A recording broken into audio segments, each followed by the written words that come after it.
Temporary close. Yan pala si Victor. Di pa tapos dito, ginagawa pa oh. Ayan oh. Wow. Bakit mabilis yung nahanap yung stand? Oo nga, kami hindi namin nahanap isa. You literally drove a motorcycle, you can even see the shop. So yan.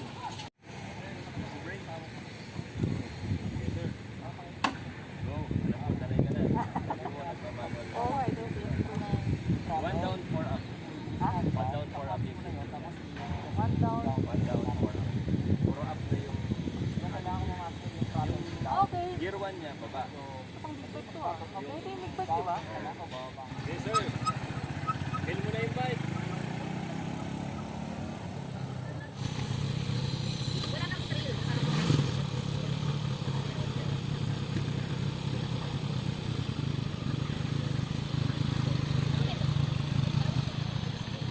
Your left hand slowly. Feel the friction zone, stick to it. Get some momentum, let the bike move forward. When your bike is moving forward, look straight ahead, relax your body. No throttle, go to second gear. Oh. Hey, what's up mga Car Adventure, mga RV Natish dyan. So dito tayo ngayon sa Bridge Town ba to? Yeah, sa Libis. So kasama natin yung Ride Academy. And yes, So, I'm the cameraman. Meron tayong basic training for motorcycle. Automatic to manual, and then small bike to big bike. So kailangan natin yung training na yan. Kahit sabihin natin matagal na tayo nagmumotor, mga 15 years, 20 years, may mga turo pa rin sila na iba. I mean na hindi natin matutunan sa experience lang. So equip natin yung sarili natin sa skills sa pagmumotor. So maraming nagmumotor na matagal na nagmumotor na nagtitrain din sila talaga. Minsan iba nasa truck talaga sila nagtitraining. Yan, para dagdag kaalaman din. Tsaka hindi lang naman sa equip natin yung sarili natin sa skills. Siyempre equip rin natin sa mga invest din tayo sa mga protective gears. Yan. Siyempre helmet. Yes. Ano ba yun? Helmet. Yan, sa mga ganyan. Pads. Alright. Sige.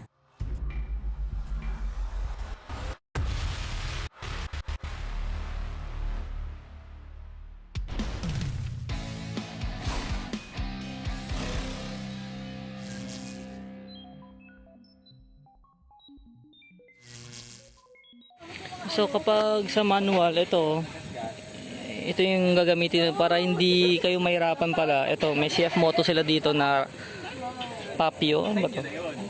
Yung CF Moto na manual.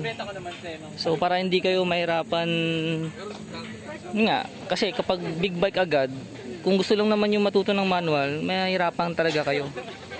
Mahirapan kayo kapag masyadong malaki yung manual na gagamitin nyo. So ito, sobrang mababa lang siya. Ayan o. Flat-footed nga eh. Tuloy na natin. Flat-footed ako. So kayang-kaya nyo. So manual yan, manual. Ayan o. Maliit lang eh o. Baba lang. Tapos, ito manual. Gagamitin rin ba to, boss? Yes po, yes po.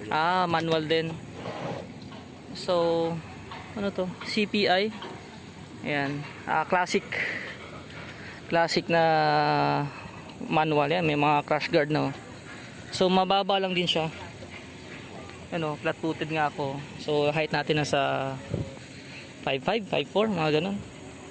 So, flat-footed. Para hindi rin mahirapan yung mga beginner sa manual yan.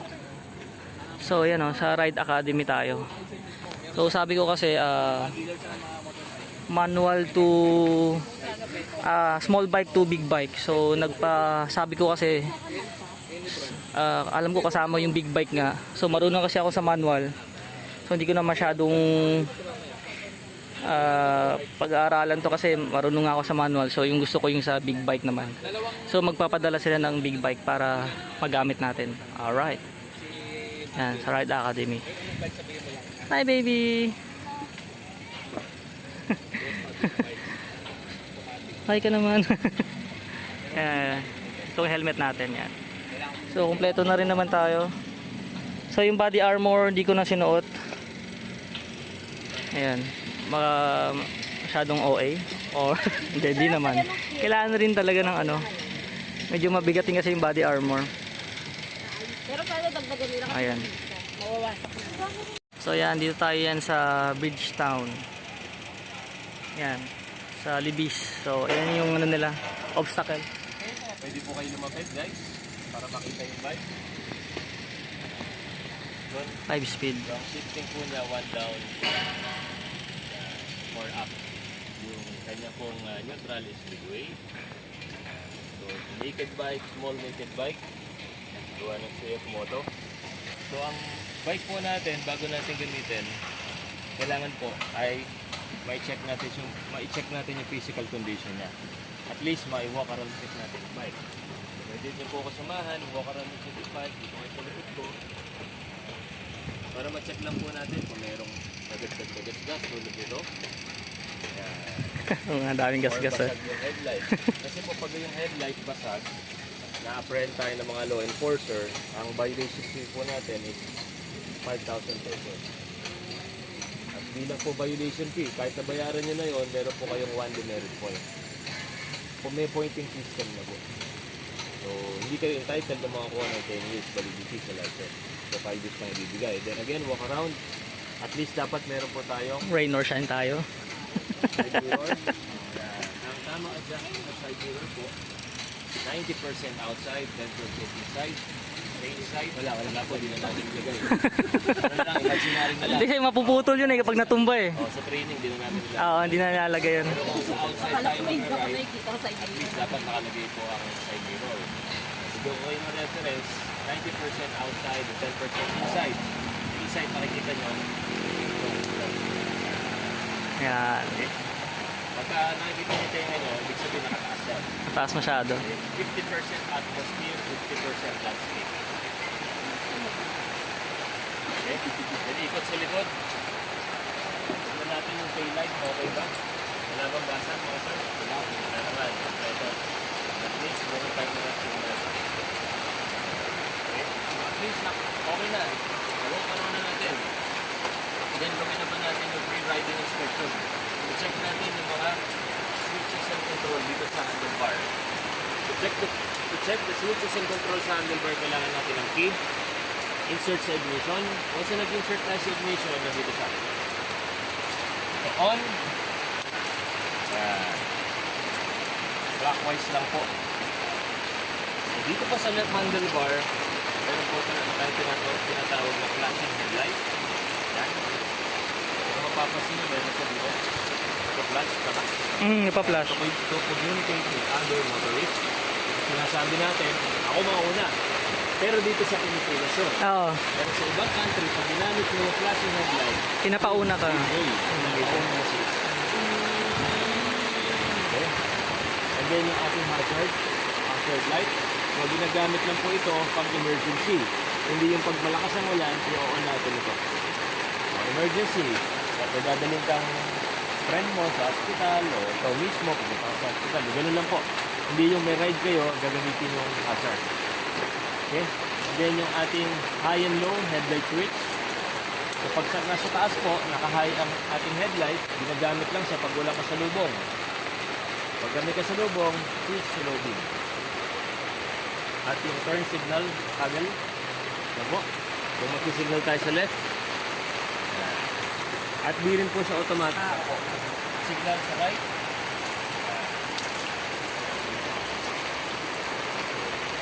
Okay. Kailangan po lahat ng signal magpapak. Then, horn. Pag gumamit tayo ng horn, iwasan po natin yung horn shooting. Sa busina, dito nalalaman pag mainit na ang ulo ng rider. After nun, binura na. Yeah. Okay na po ang mga switches. Dito naman tayo sa ating fundamental command board. We have the speedometer, naka-zero stop, gear indicator. Ito po yun. So magpa-press ako ng isa sa shifting gear.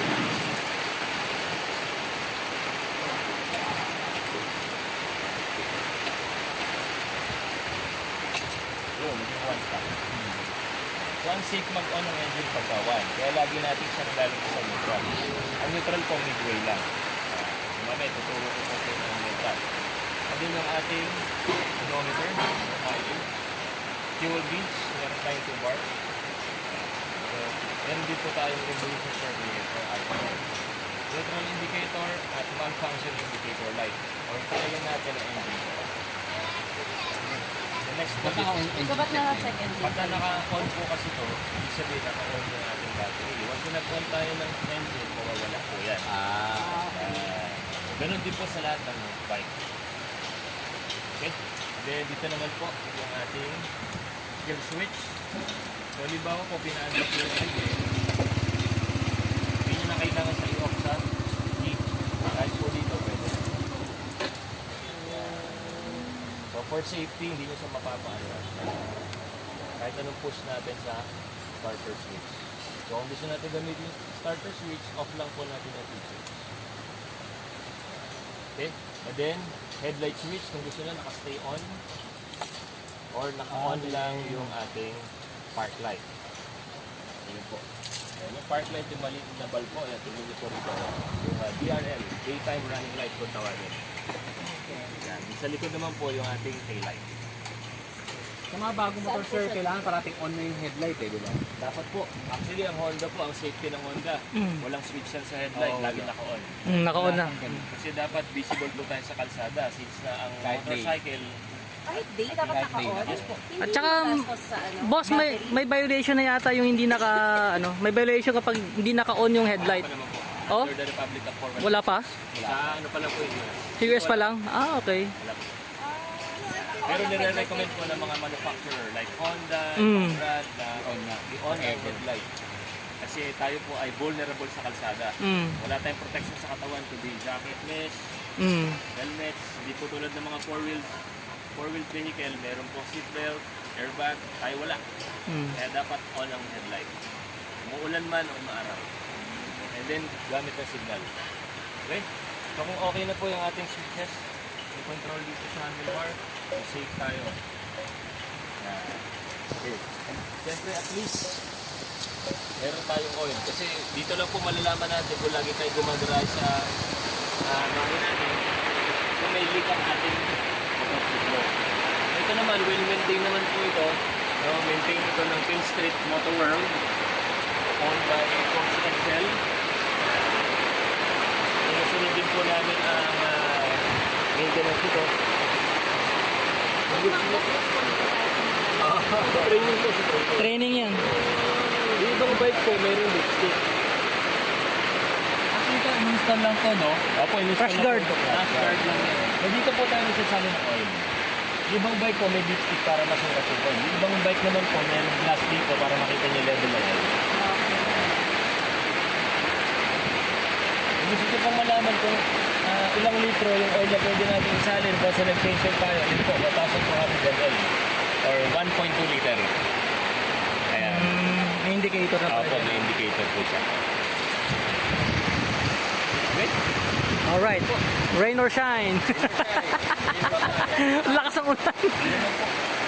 Electrical, okay po siya. And even tires, kailangan ma-check natin. Oh, katulad yan sa maulan, boss. Anong tire maganda?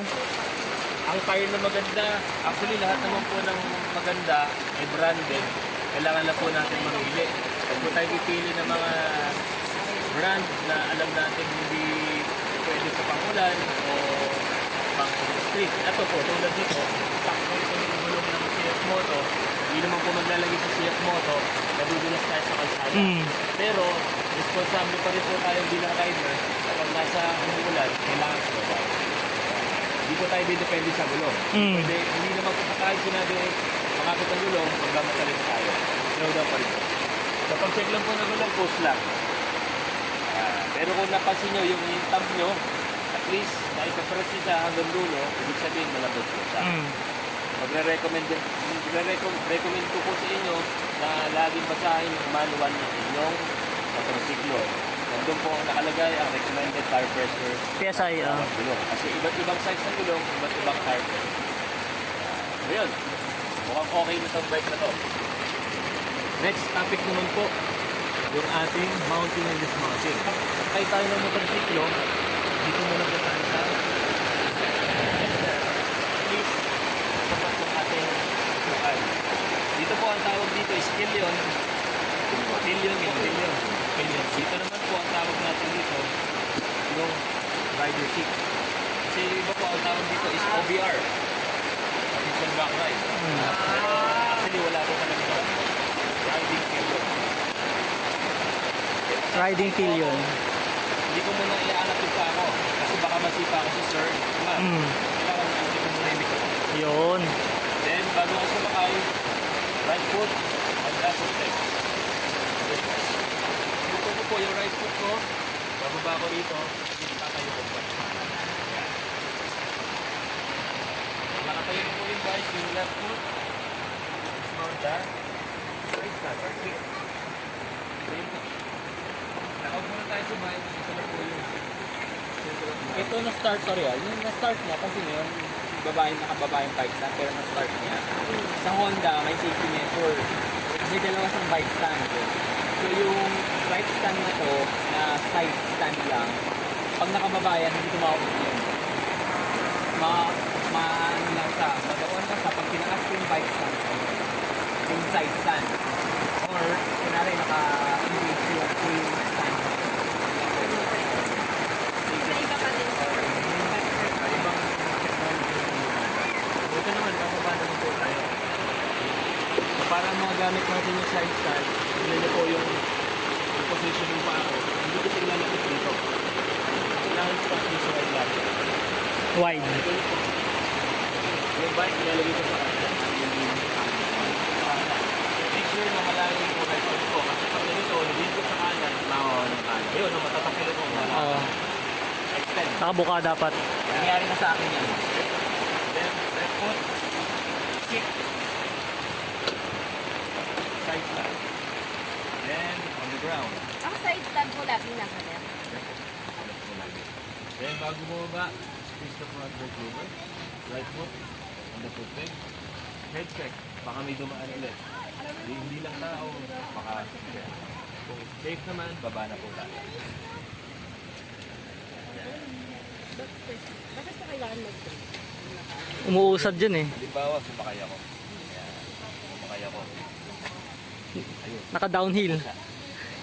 Uusad na po agad siya. Pero kung ako po ay sumakay, yung squeezing the brake, tapos yung bigat ko, nilagay ko rito, ayun, hindi siya andar. Yun. To stabilize the bike. Kailangan pa rin naka-brake. Stabilize the bike. Okay? Oo, kahit naka-off ka lang. Right check. Right foot on the right foot brake. Oh, Right foot on the floor. Left foot. Take the side stand. Yun. And, Look. okay. Then, dismount. Saan ako pupunta? Wag mag-dismount. And left foot. Kick. Left foot. Down. Squeeze. Right foot on the foot brake. Head check. Safe po ba? Bumaba? Yes. Nice. Yun. Isa po. Sure. So, nag-squeeze lang po kapag ka mag-mount and mag-dismount. Yes po. Para stabilize. Yun. So ito yung cone natin, oh, yan ah. So diyan tayo mag-iikot-ikot mamaya. So ito, sarap to sakyan mamaya. Siguro ilang cc to, 150 siguro. Yan. Classic. Ang ganda pala dito, oh, yan oh. Nakita nyo, ang daming nag-obstacle ano. Ayan oh, nag-training sila. Ang ganda oh. Parang team building. Yan oh, mga akyatan. Yan. So, dito si Victor eh. Saan naman si Victor? Yun si Victor oh. Nakita nyo. Baba mo ulit. Yan si Victor oh. Sa tulay yan eh. May video ako dyan. Papakita ko.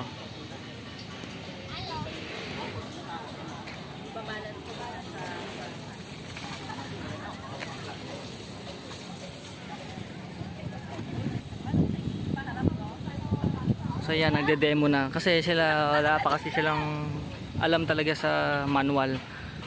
at saka automatic. Pero yung iba marunong nang mag-automatic, hindi pa marunong mag-manual. Yan. So basic lang yan. So pwede dito yung mga hindi talaga marunong. Pero at least dapat marunong ka mag-bike. Yun yung isang requirements. Marunong ka mag-bike, mag-balance. Ayan. Kasi sa scooter, madali lang naman eh. Kapag marunong ka mag-bike, kayang-kaya na sa scooter. So kahit di ka marunong mag-automatic manual, tuturo nila dito. Basta dapat marunong ka mag-bike. Balance. Bakit mabilis yung nahahanap yung stand? Oo nga, kami hindi namin nahanap yung You literally drove a motorcycle, you can even do this. So yun,